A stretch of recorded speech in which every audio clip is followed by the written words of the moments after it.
The rain pounded against the metal roof of the abandoned warehouse district. Jack Miller pulled his black jacket tighter around his shoulders as he crouched behind a stack of rusty containers. His breath came out in small white puffs in the cold night air.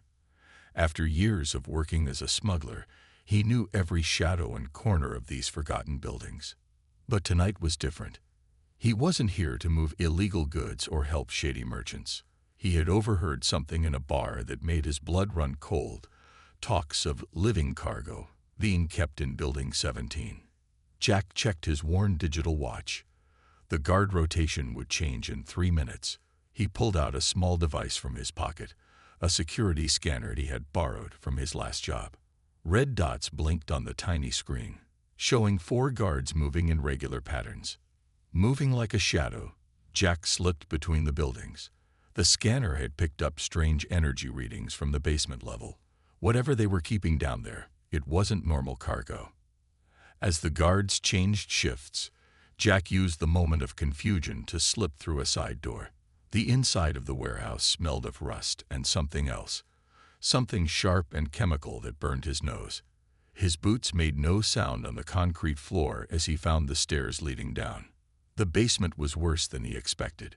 Blue-white lights buzzed overhead, illuminating rows of cells made of energy fields. Most were empty, but at the far end, something caught his eye.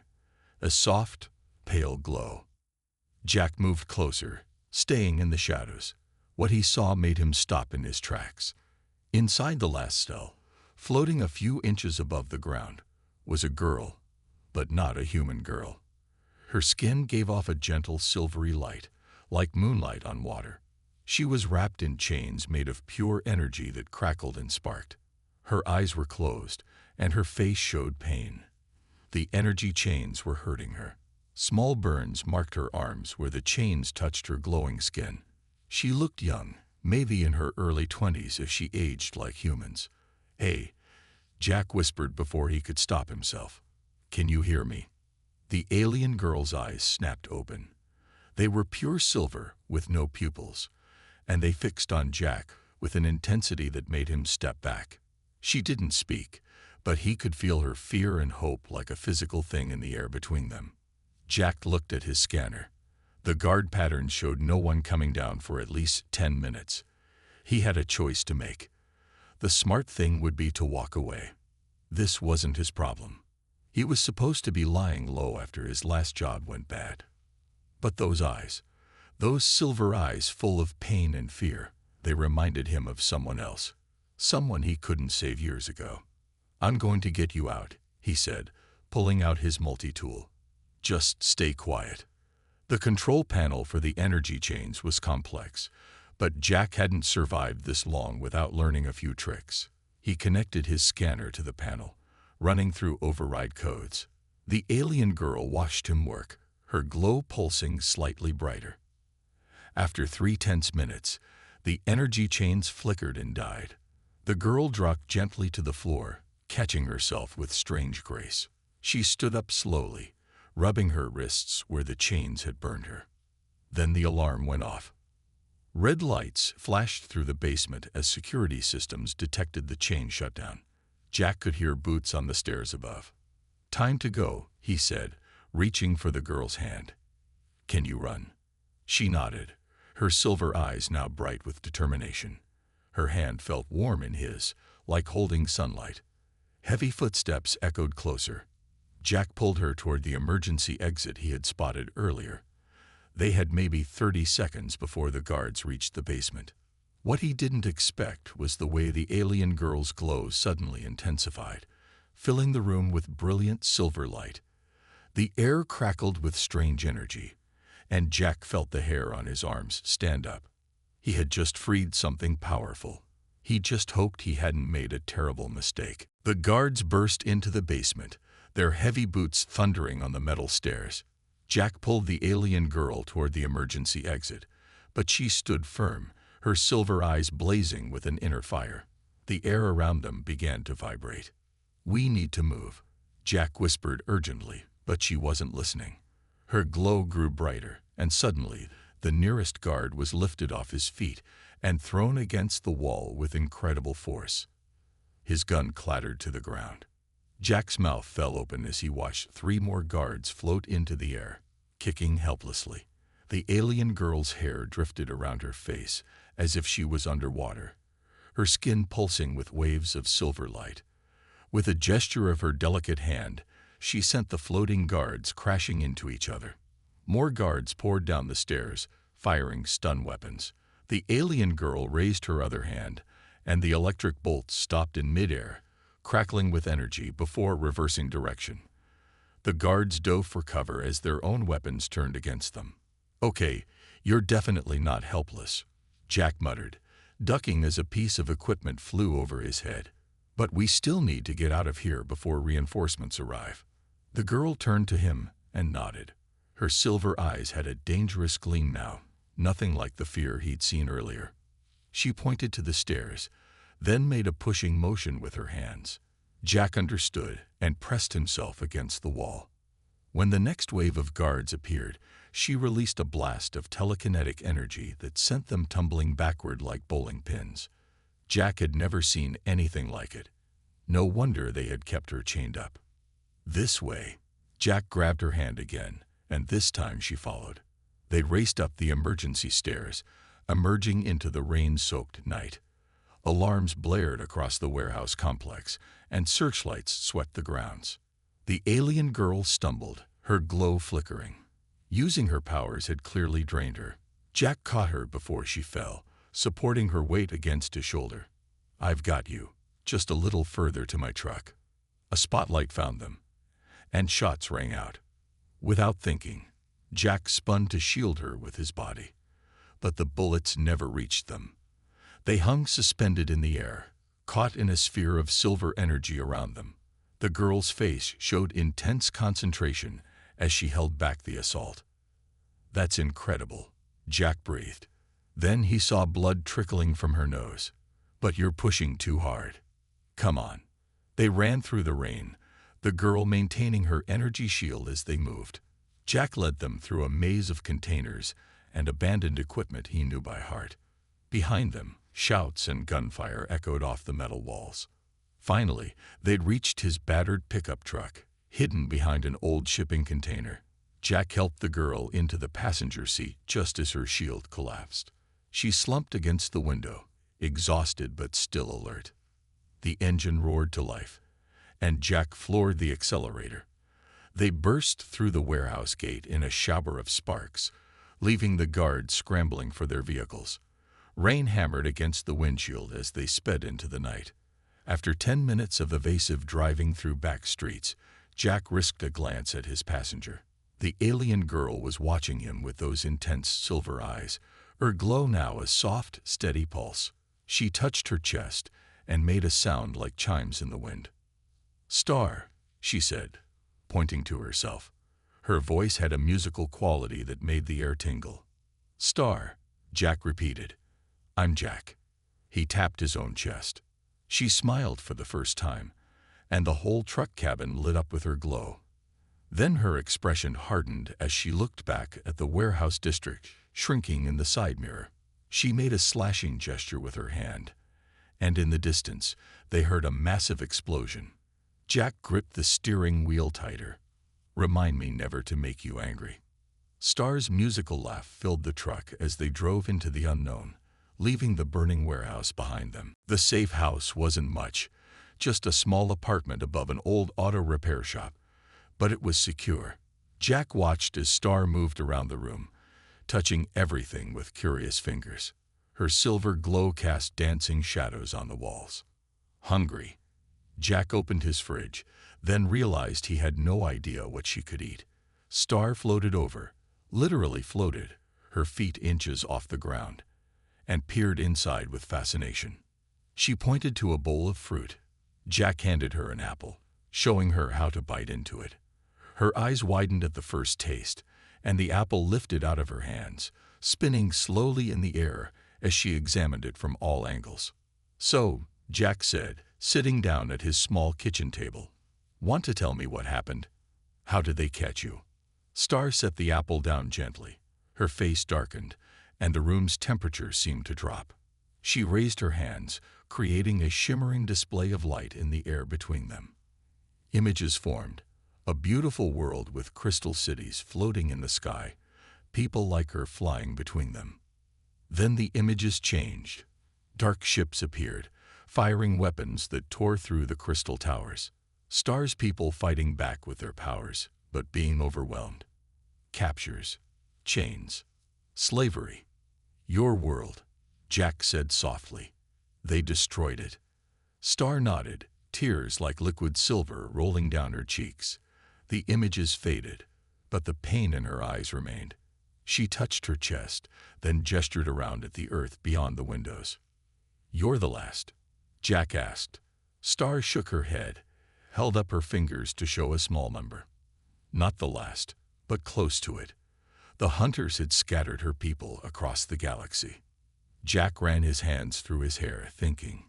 He'd meant to free her and help her get home, but home didn't exist anymore. His knowledge of the criminal underworld told him exactly why they captured her.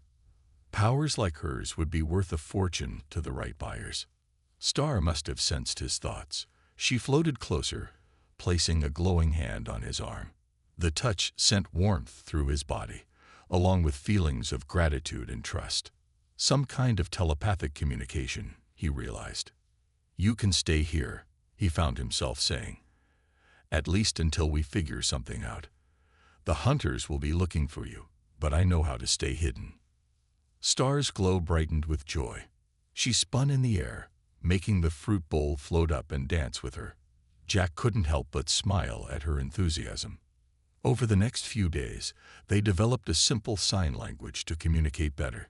Star was a quick learner, and Jack discovered she had a sharp mind behind those silver eyes.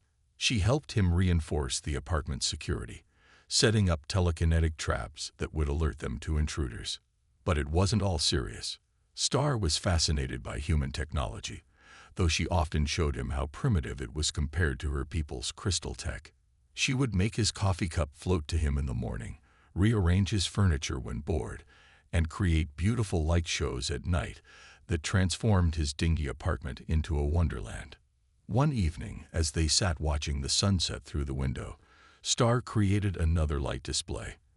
This time it showed Jack breaking her chains, then the two of them escaping together. She added a small detail he hadn't noticed at the time, how she had wrapped a protective energy field around him during their flight, shielding him from stray bullets. You were protecting me even then, Jack asked, touched. Star nodded, her glow warm and gentle. She formed an image of them together, then images of other captured aliens in chains. Her meaning was clear. She wanted to help him free others like her. Jack thought about the risks, about the powerful enemies they'd make. Then he looked at Star, who had already become the closest friend he'd ever had, and realized he didn't care about the danger. All right, he said, we'll help them together. Star's answering smile lit up the entire room. The first sign of trouble came 3 weeks after the escape. Jack was teaching Star how to play cards, a challenging task since she kept accidentally making them float when his security system pinged. Someone was asking questions about them in the wrong places. Professional hunters, Jack muttered, checking the encrypted messages from his old contacts. They've hired the Dawn Syndicate. He looked at Star, who tilted her head questioningly. Very bad people who are very good at finding people who don't want to be found. Star's glow dimmed slightly, but her silver eyes showed determination rather than fear. She created a light image of herself fighting, then pointed to Jack's gun. No, Jack said firmly. We can't fight them head-on. These aren't warehouse guards. They're killers with advanced tech. We need to move. They packed quickly, taking only essentials. Jack had prepared for this, with cash and fake IDs stashed away. As they loaded his truck, Star suddenly froze. Her glow pulsed with alarm. What is it? Jack whispered. Star pointed up. Jack couldn't see anything in the night sky, but he trusted her senses. They abandoned the truck, ducking into a narrow alley just as a sleek black drone whispered overhead. They're already here, Jack breathed. Come on, I know another way. They crept through the back streets, Star keeping her glow dim to near darkness. Jack led them to an old friend's chop shop, where Tom, a gruff mechanic who owed Jack several favors, was waiting. "They're watching all the roads," Tom warned as he led them inside. "But I got something they won't expect." He pulled a tarp off an ancient-looking delivery van, completely analog, no digital signature for them to track. Star examined the van with interest, running her glowing hands over its surface. Suddenly, the metal began to shimmer with a faint silver coating. "What are you doing?" Jack asked. Star made a gesture like radar waves bouncing off a surface, then shook her head. She was making them invisible to sensors, Jack realized. Clever. They were about to leave when the shop's lights went out. Tom swore and reached for a shotgun. "They're here." Multiple entry points burst open at once. Figures in black combat gear swarmed in, wielding weapons that hummed with energy. "Stand down," a filtered voice commanded. "We only want the alien." Star's response was immediate. She thrust out both hands, and 3 hunters went flying. But these weren't like the warehouse guards. They had some kind of energy anchors in their boots, keeping them grounded against her telekinesis. "Star, the van," Jack shouted, firing his pistol to provide cover. The bullets bounced off the hunter's armor, but it distracted them enough for Star to make a break for the vehicle. Tom's shotgun boomed in the darkness, the old mechanic cursing as he held off attackers trying to flank them. "Go," he yelled. "I'll keep them busy." Jack ran for the van, but a hunter appeared in his path, raising some kind of energy weapon. Before it could fire, the concrete floor beneath its feet suddenly twisted upward, wrapping around the hunter like a giant hand. Star was learning to use her powers in new ways. They jumped into the van, Jack gunning the engine while Star kept their pursuers at bay. The van burst through the shop's rear doors, and they roared into the night. "They'll follow," Jack said grimly, taking random turns through the industrial district. Star nodded, her face set with concentration as she maintained their sensor-blocking shield. She touched Jack's arm, sending him an image of scattered lights across a map. Other safe houses he had prepared. "Good thinking," he said. "We'll keep moving, stay ahead of them." He glanced at her. "I'm sorry about this, about dragging you into my world." Star shook her head firmly. She created a small light show of the warehouse rescue, then added a simple image, 2 figures standing together against a crowd of enemies. Jack smiled despite their situation. "Yeah, you're right. We're in this together now."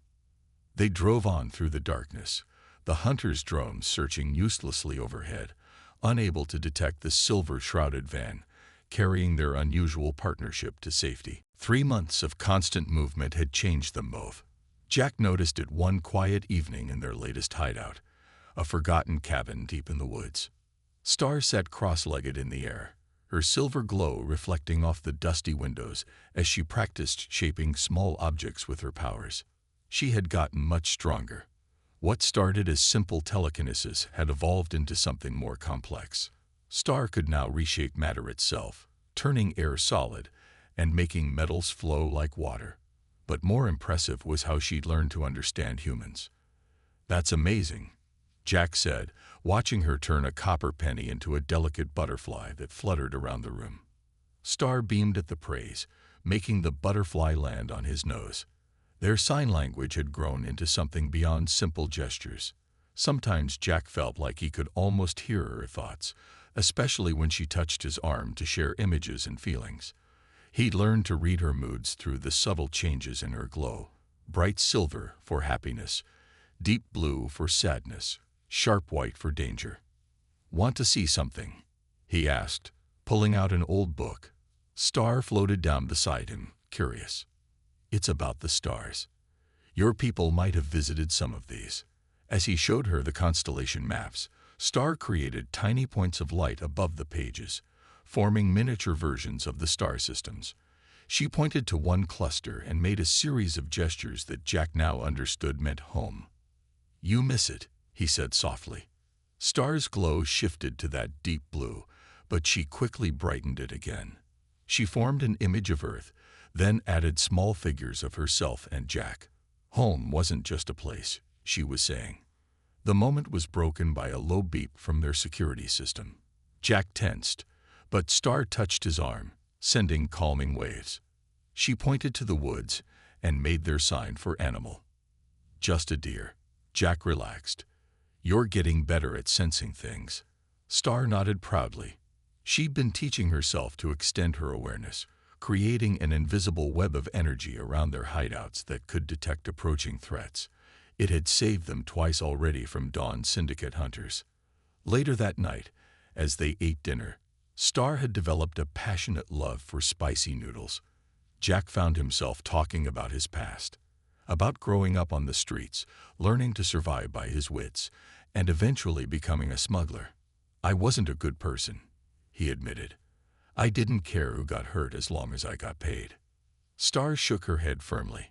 She created an image of him breaking her chains, then added scenes of all the small kindnesses he'd shown her, teaching her about Earth, protecting her, treating her like a person instead of a valuable commodity. That's different, Jack argued. He trailed off as Star's glow pulsed with amusement. She was making her point. People could change. A comfortable silence fell between them. Star went back to practicing with her powers, this time creating complex geometric patterns in the air. Jack watched, thinking about how much his life had changed since that night in the warehouse. He'd gone from being a loner who trusted no one to having someone he'd die to protect. And Star had gone from a prisoner who feared everything to a confident being who faced danger with determination and even humor. Star must have caught his serious mood. She floated over and touched his forehead, sending him an image of them walking through a city without fear, helping others who were trapped and hunted. The future worth fighting for. You really think we can do that? Jack asked. Make a difference. Star's response was to fill the cabin with floating lights, each one representing someone they could save. In the center, 2 lights shone brighter than the rest, silver and gold, dancing together. Jack smiled. Okay, I get it. Together. The lights swirled around them like stars, and for a moment, the hunters and the danger seemed very far away. They had found something neither expected, a friendship that crossed the boundaries of worlds. The forest clearing filled with silver light as 3 crystalline ships descended from the night sky. Jack and Star stood at the cabin's door, watching as figures of pure light emerge. More of Star's people, the Luminary. Star's glow pulsed with shock and joy. She floated forward, her feet barely touching the ground, but stopped halfway to look back at Jack. Her silver eyes held uncertainty. Go on, Jack encouraged, though his heart felt heavy. They're your people. 5 Luminary approach, their bodies radiating light in different colors: gold, blue, green, and purple. They moved with the same ethereal grace as Star, and their eyes held the same silver glow. The leader, marked by his golden light, raised his hand in greeting. To Jack's surprise, when they spoke, it was in clear English. We have searched for our lost daughter. The Golden One said, we thank you, human, for freeing her. Star rushed to embrace them, her glow mixing with theirs in a beautiful display of light. Jack watched from a distance, knowing this was probably goodbye. Of course she would go with them. They were her family, her true people. But before any decisions could be made, Star's warning system flared to life. Her head snapped up, silver eyes wide with alarm. Jack knew that look. Hunters, he shouted, just as the first explosion lit up the forest. Dawn Syndicate forces burst from the trees, armed with weapons designed specifically to fight Luminary. Energy nets crackled through the air, trying to trap the light beings. But these Luminary were not weakened prisoners. They were warriors. The clearing erupted into chaos. The Luminary Elders unleashed powers Jack had never seen before, turning trees into crystal shields and air into solid barriers. Star fought beside them, her months of practice showing as she danced through the battle with deadly grace. Jack didn't hesitate. He pulled out his gun and joined the fight, using his knowledge of Dawn Syndicate tactics to predict their movements. They'll try to surround us," he called out. "They always work in patterns." Star heard him. She touched the minds of her people, sharing Jack's tactical knowledge. The luminary adapted instantly, breaking the hunter's formation with precise strikes. In the midst of battle, Star stayed close to Jack, protecting him from energy blasts while he picked off hunters trying to flank them. They moved like they'd fought together for years, each anticipating the other's needs. The golden luminary watched this with obvious interest, even as he turned 2 hunters to crystal with a wave of his hand. Finally, the remaining hunters retreated, leaving their wounded behind. The forest fell quiet except for the soft hum of luminary energy. "You fight well together," the Golden One observed, approaching Jack and Star. "But now, Daughter of Light, you must choose. We have found a new home world, far from those who would hunt us. Come with us, return to your people." Star looked between Jack and her people, her glow flickering with emotion. The choice seemed impossible. Return to her culture, her heritage, or stay with the human who had become her closest friend. Jack stepped forward. "Go with them," he said softly. "You'll be safe with your own kind. That's what I wanted for you all along." Star touched his arm, sending not just images but a flood of feelings. Trust, friendship, purpose. She showed him their shared dreams of helping others, of making a difference. Then she turned to the Golden One and made a series of complex light patterns. The elder luminary's glow brightened with understanding. "You wish to stay," he said, "to continue this path you have chosen with the human." Star nodded firmly, moving to stand beside Jack. Her choice was clear. But before the luminary could respond, a new sound cut through the night. The whine of dropship engines. The Dawn Syndicate was returning in force. The Golden One looked to the sky, then back at Star and Jack. "Perhaps," he said, "there is a third choice, one that serves both paths." Star's glow pulsed with curiosity as her people moved to form a circle around them, just as the first dropship appeared through the clouds. 1 year later, the abandoned factory complex on the outskirts of the city pulsed with hidden life. What looked like a rundown industrial site from the outside was actually something remarkable. A sanctuary for those who needed to disappear. Jack walked through the crystalline corridors hidden beneath the factory floor, nodding to the beings he passed. Some were rescued aliens like Star had been. Others were humans who helped run the operation. The walls themselves glowed with soft light, luminary technology perfectly merged with Earth's industrial architecture. He found Star in the command center, floating near the ceiling as she monitored energy patterns across the city. Her silver glow had grown stronger over the past year, matching her increasing confidence and power. "Got another tip," Jack said, holding up his secure tablet. "Possible trafficking operation near the docks." Star floated down, her silver eyes scanning the information. She'd mastered reading English months ago, though she still preferred to communicate through her light speech and gestures. Her glow brightened with determination as she showed Jack an image of a rescue plan forming in her mind. The Golden Luminary Elder's third choice had turned out to be perfect. Instead of choosing between her people and Jack, Star had helped create something new. A hidden network of sanctuaries across Earth, protected by both human ingenuity and luminary power. The luminary provided the technology and power to hide and protect, while Jack's underground contacts helped identify those who needed saving. Other luminary came and went through hidden gates in space, bringing resources and taking rescue aliens to safe worlds when needed. "Ready for another mission?" Jack asked, though he already knew the answer. Star's response was to create a small light show of their first rescue together, then add scenes of all their successful missions since. They headed to the equipment room, where Jack checked his modified gear, now enhanced with luminary crystals that Star had crafted specially for him. His jacket could deflect energy weapons, and his boots could almost match Star's floating ability for short periods. "The transport team is ready," said Ray, one of their human operators. "Dawn Syndicate's been quiet lately, almost too quiet." Star touched Jack's arm, sharing his concern. The hunters had never given up, but their attacks had become less frequent. Something was changing. But tonight wasn't about the bigger picture. Tonight was about saving lives, just like that first night in the warehouse. As they prepared to leave, Star created a familiar image between them. Two lights, silver and gold, moving together through darkness. Yeah, Jack smiled.